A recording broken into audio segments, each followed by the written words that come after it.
नमस्कार दोस्तों, आपका विंग्स विथ उपेंद्र में स्वागत है। आज हम गति के नियम से संबंधित तीसरा नियम का अध्ययन करेंगे। इसके पहले वाला वीडियो में हमने गति का पहला नियम एवं गति का दूसरा नियम एवं जड़त्व का नियम विस्तृत अध्ययन किया है। आज हम पढ़ेंगे गति का तीसरा नियम, गति का तीसरा नियम या तृतीय नियम।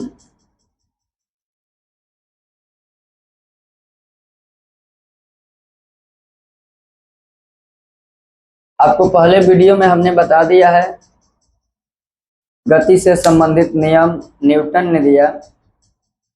न्यूटन ब्रिटिश वैज्ञानिक थे और सन 1686-87 ईस्वी में अपने पुस्तक फिलोसफिया नेचुरली प्रिंसिपिया मैथमेटिका में दिया। उन्होंने किसी पिंड पर लगने वाले बाह्य बल के आधार पर गति से संबंधित नियम दिया।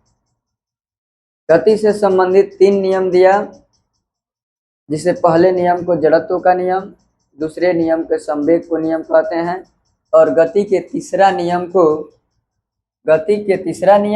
या क्रिया प्रतिक्रिया का नियम कहते हैं।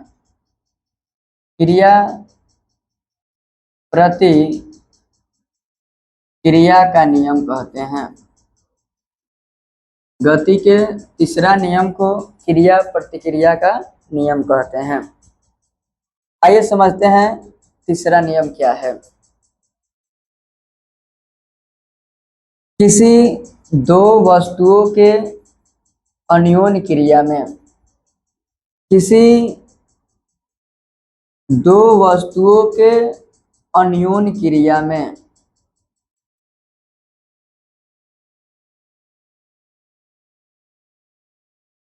किसी दो वस्तुओं के अन्योन्य क्रिया में पहली वस्तु के द्वारा दूसरी वस्तु पर लगाया गया बल, पहली वस्तु के द्वारा दूसरी वस्तु पर लगाया गया बल एवं दूसरी वस्तु के द्वारा पहली वस्तु पर लगाया गया बल बराबर एवं विपरीत दिशा में होता है। किसी दो वस्तु के अन्योन्य क्रिया में पहली वस्तु के द्वारा दूसरी वस्तु पर लगाया गया बल एवं दूसरी वस्तु के द्वारा पहली वस्तु पर लगाया गया बल बराबर और विपरीत दिशा में होता है। इसे शॉर्ट में कहेंगे प्रत्येक क्रिया के बराबर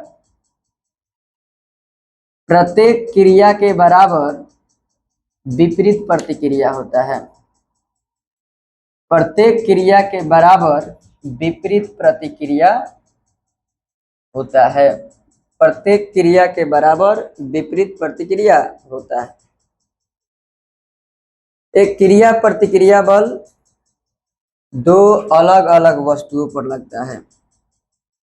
क्रिया प्रतिक्रिया बल दो अलग अलग वस्तुओं पर लगता है। क्रिया प्रतिक्रिया बल एक साथ लगता है, यह कभी अलग अलग नहीं लग सकता। यानी क्रिया प्रतिक्रिया बल दो अलग अलग वस्तुओं पर लगते हैं और क्रिया प्रतिक्रिया बल एक साथ लगता है। आइए कुछ प्रयोग से समझते हैं कि प्रत्येक क्रिया के बराबर विपरीत प्रतिक्रिया कैसे होता है। जैसे पहला प्रयोग हम समझेंगे, एक परखनली लेंगे, एक परखनली कर्क लेंगे, यानी जिसका हम लोग नाम रखेंगे परखनली कर्क प्रयोग। परखनली कर्क प्रयोग यानी प्रत्येक क्रिया के बराबर विपरीत प्रतिक्रिया होता है। इसको हम प्रयोग से समझते हैं। परखनली कर्क प्रयोग यह क्या है, ध्यान से सुनिएगा। सबसे पहले एक स्टेन लेंगे, और एक स्टैंड में एक परखनली लेंगे। परखनली का मतलब होता है कांच का बना हुआ पात्र, और इस परखनली में कर्क लगाएंगे। इस परखनली के मुंह में कर्क को लगा देंगे। इस परखनली के मुंह में कर्क को लगाएंगे और नीचे से एक मोमबत्ती लगाएंगे।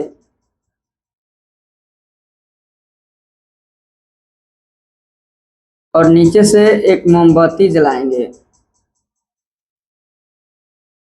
और इस परखनली में पानी को रखेंगे और मोमबत्ती से इस पानी को तब तक गर्म करेंगे जब तक पूरा वाष्प बन के इस परखनली से बाहर ना हो जाए। गर्म करेंगे, पूरा वाष्प बन के जब ये परखनली से बाहर होने आएगा तो यह कर्क निकलकर बाहर चला जाएगा। जैसे ही यह कर्क बाहर होगा तो हम देखेंगे कि कर्क जितना आगे की ओर जाएगा उतना ही यह परखनली पीछे की ओर जाएगा। तो वाष्प के कारण यह कर्क जितना आगे की तरफ जाएगा, यह परखनली उतना ही पीछे की ओर जाएगा।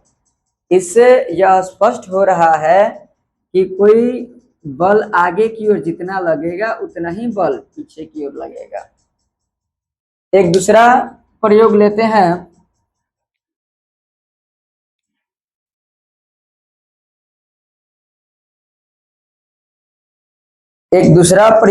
हैं। बैलून स्टॉक प्रयोग। बैलून स्ट्रॉ प्रयोग यह क्या है इसे समझते हैं, ध्यान से सुनिएगा। एक बैलून लेंगे और उसे हवा भर देंगे उसमें। एक बैलून लेंगे और उसमें हवा भर देंगे और इसके मुंह को रस्सी से बांध देंगे और अचानक से इस रस्सी को खोलेंगे तो हवा आगे की ओर निकलेगा और यह हवा जितना आगे की ओर निकलेगा यह बैलून उतना ही पीछे की ओर भागेगा। इससे स्पष्ट हो रहा है कि प्रत्येक क्रिया के बराबर परंतु विपरीत प्रतिक्रिया होती है। तो गति के तीसरा नियम यही है कि दो वस्तुओं के अन्योन्य क्रिया में पहली वस्तु के द्वारा दूसरी वस्तु पर लगाया गया बल एवं दूसरी वस्तु के द्वारा पहली वस्तु पर लगाया गया बल बराबर एवं विपरीत प्रतिक्रिया होता है। ये कुछ हमने प्रयोग से इसे समझा। एक साधारण भाषा का और एक प्रयोग समझिए कि जब हम अपने हथेली से किसी दूसरे व्यक्ति के शरीर पर प्रहार करते हैं तो हमारे हथेली में जितना चोट लगता है उतना ही दूसरे व्यक्ति में चोट लगता है। यानी उसके जहां अगर गाल पे प्रयोग करेंगे तो जितना चोट गाल पर लगेगा उतना ही चोट हमारे हथेली पर लगेगा। आइए इसमें समझते हैं क्रिया बल क्या है, क्रिया क्या है और प्रतिक्रिया क्या है। तो देखिए, इन दोनों वस्तुओं में किसी भी एक वस्तु के द्वारा दूसरी वस्तु पर लगाया गया बल क्रिया बल कहलाता है। किसी भी एक वस्तु के द्वारा दूसरे पर लगाया गया बल क्रिया बल कहलाता है। तो वही दूसरे वस्तु के द्वारा पहले वस्तु पर लगाया गया बल को प्रतिक्रिया बल कहते हैं।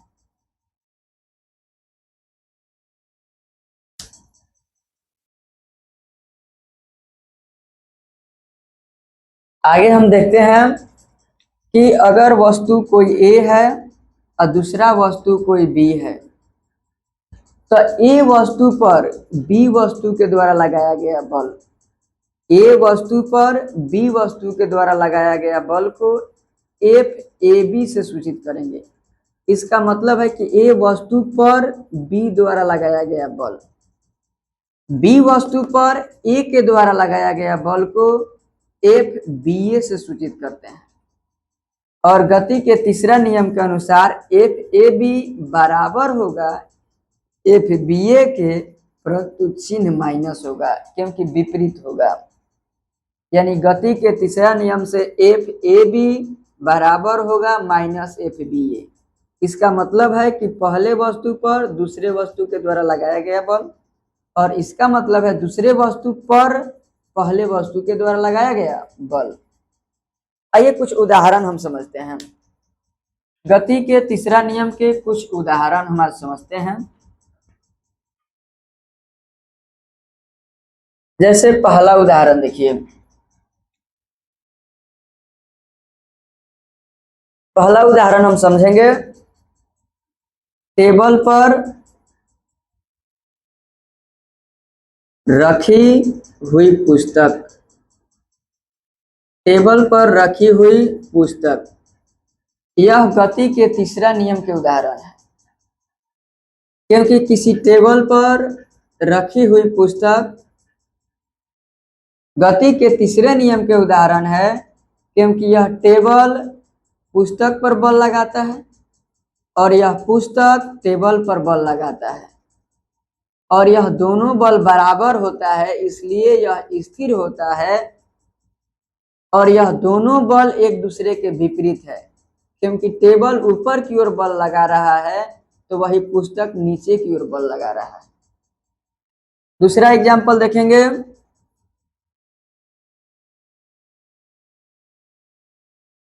आदमी का जमीन पर टहलना,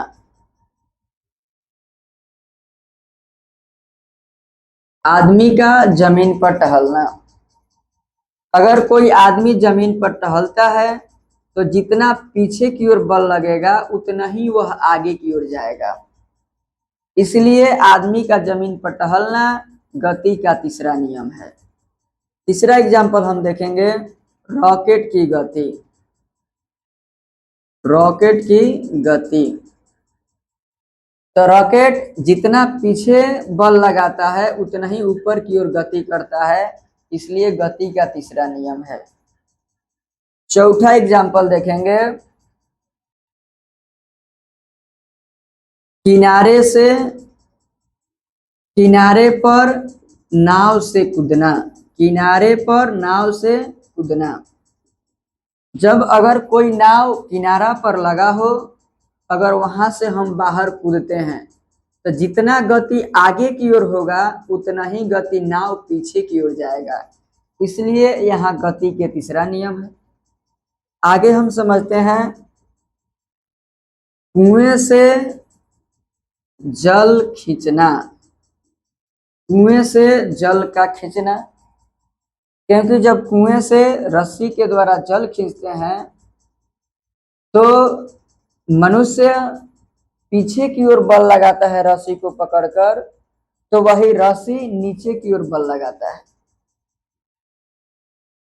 तो जितना मनुष्य पीछे की ओर लगाता है उतना ही रस्सी नीचे की ओर लगाता है। यही कारण है कि जब अचानक से रस्सी टूट जाता है तो मनुष्य अपने पीछे की ओर बल के कारण पीछे गिरता है और रस्सी अपने नीचे की ओर बल के कारण नीचे टूट के गिरता है।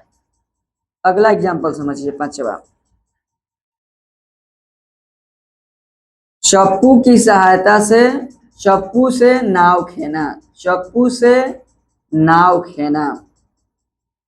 जैसे पानी में जो नाव चलाते हैं तो जो नाव चलाने वाला होता है जितने ही पीछे पानी मारेंगे उतना ही आगे नाव जाएगी। पानी में चप्पू को जितना ही तेजी से पीछे मारेंगे उतना ही तेजी से नाव आगे जाएगी। इसका मतलब है कि प्रत्येक क्रिया के बराबर विपरीत प्रतिक्रिया हो रही है। ये गति का तीसरा नियम है। एक बार फिर से शॉर्ट में समझ लेते हैं। किन्हीं दो वस्तुओं के अन्योन्य क्रिया में पहली वस्तु के द्वारा दूसरी पर लगाया गया बल एवं दूसरी वस्तु के द्वारा पहली वस्तु पर लगाया गया बल बराबर एवं विपरीत दिशा में होता है।